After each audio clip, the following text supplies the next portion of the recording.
Selamat pagi dan salam sejahtera untuk kita semua.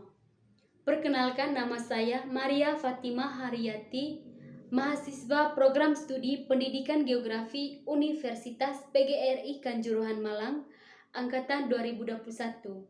Video ini saya buat untuk memenuhi mata kuliah Pendidikan Kewarganegaraan yang diampu oleh Bapak Ludovicus Bomansewadu, MPD. Nah, materi yang akan saya bahas adalah tentang ketahanan nasional. Nah, apa itu ketahanan nasional? Ketahanan nasional adalah kemampuan suatu bangsa untuk mempertahankan persatuan dan kesatuan bangsanya dari segala ancaman, tantangan, dan hambatan yang ada, baik dari dalam maupun dari luar negeri, yang secara langsung maupun tidak langsung membahayakan identitas, integritas, dan kelangsungan hidup bangsa itu. Lalu, apa sih pentingnya ketahanan nasional bagi suatu negara? Ketahanan nasional tentunya sangat penting bagi sebuah negara dalam menghadapi ancaman, tantangan, dan hambatan yang ada. Jiwa ketahanan nasional adalah persatuan dan kesatuan. Sedangkan sebuah negara dapat bertahan jika ada persatuan dan kesatuan dalam negara itu. Sehingga dapat kita simpulkan bahwa sebuah negara dapat bertahan jika memiliki ketahanan nasional. Pada kesempatan ini juga saya akan menjelas 5 dimensi ketahanan nasional. Yang pertama merupakan modal politik yang dapat ditinjau secara psikologis dan juga secara institusional. Yang pertama secara psikologis, mengenai bagaimana kepercayaan masyarakat dengan pemerintahnya dalam mengelola sumber daya. Apabila masyarakat tidak percaya, tentu saja pemerintah akan kewalahan dalam memobilisasi masyarakatnya. Sedangkan secara institusional, mengenai institusional demokrasi yang berada di negara tersebut, dalam hal ini adalah partai politik. Tanpa adanya partai politik, akan jatuh pada totalisme kekuasaan absolut. Yang kedua adalah dimensi modal sosial, adalah konsep yang menekankan pada peran dan hubungan sosial, jaringan sosial, peran serta kepercayaannya. Apabila modal sosial suatu negara rendah, setiap warga negara tidak akan saling percaya dan bersama menjadi satu Indonesia. Yang ketiga, dimensi modal manusia merupakan kemampuan yang didapatkan seseorang melalui pendidikan. Dari pendidikan, kita bisa mendapatkan pengetahuan dan keterampilan. Dari pengetahuan dan keterampilan juga, kita dapat melakukan kegiatan transformatif untuk merubah kita atau sekitar kita menjadi lebih baik dan menjadikan kita bangsa yang mandiri. Dimensi keempat adalah modal budaya.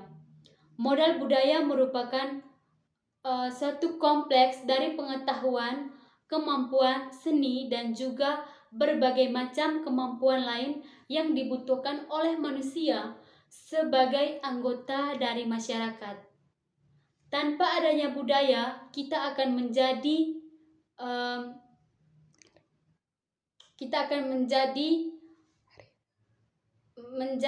karena untuk dipenetrasikan oleh budaya-budaya asing. Oleh karena itu, modal budaya merupakan salah satu dimensi dari ketahanan nasional. Yang kelima adalah dimensi modal fisik. Merupakan suatu hasil atau usaha yang dilakukan oleh manusia yang biasanya untuk membantu kehidupan sehari-hari, berbeda dengan modal budaya. Modal fisik ini memiliki bentuk nyata atau tangible. Adapun tantangan, hambatan, dan gangguan yang membahayakan negara kita adalah yang pertama adalah ancaman. Ancaman bersifat merombak dan merubah kebijaksanaan baik bersifat militer maupun non-militer yang berasal dari dalam maupun dari luar negeri. Contohnya adalah narkoba. Kasus narkoba adalah contoh dari ancaman non-militer yang biasanya berasal dari luar maupun dari dalam negeri. Lalu yang kedua adalah tantangan. Tantangan bersifat menggugah kemampuan. Contohnya adalah percobaan invasi asing, korupsi, kolusi, dan nepotisme, dan ada juga kriminalitas. Selanjutnya adalah hambatan dan gangguan. Hambatan dan gangguan keduanya bersifat melemahkan.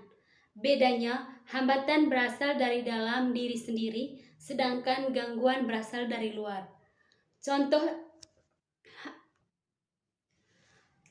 dari hambatan adalah sikap fanatik terhadap golongan sendiri, juga pendidikan masyarakat yang kurang. Sementara gangguan contohnya adalah posisi geografis Indonesia yang terletak di antara 3 titik lempeng sehingga menyebabkan Indonesia rentan terjadi gempa bumi.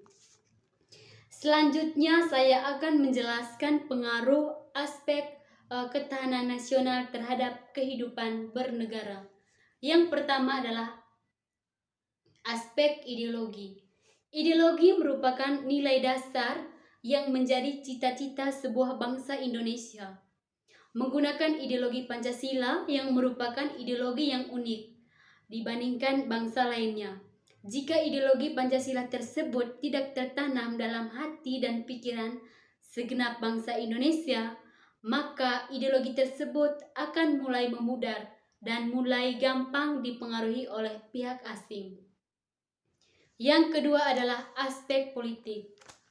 Pancasila dan Undang-Undang Dasar menjadi dasar politik dalam negeri maupun luar negeri bangsa Indonesia. Politik luar negeri bangsa Indonesia bersifat bebas dan aktif. Bebas artinya adalah Indonesia berhak untuk menolak intervensi dari luar maupun berhak untuk memihak.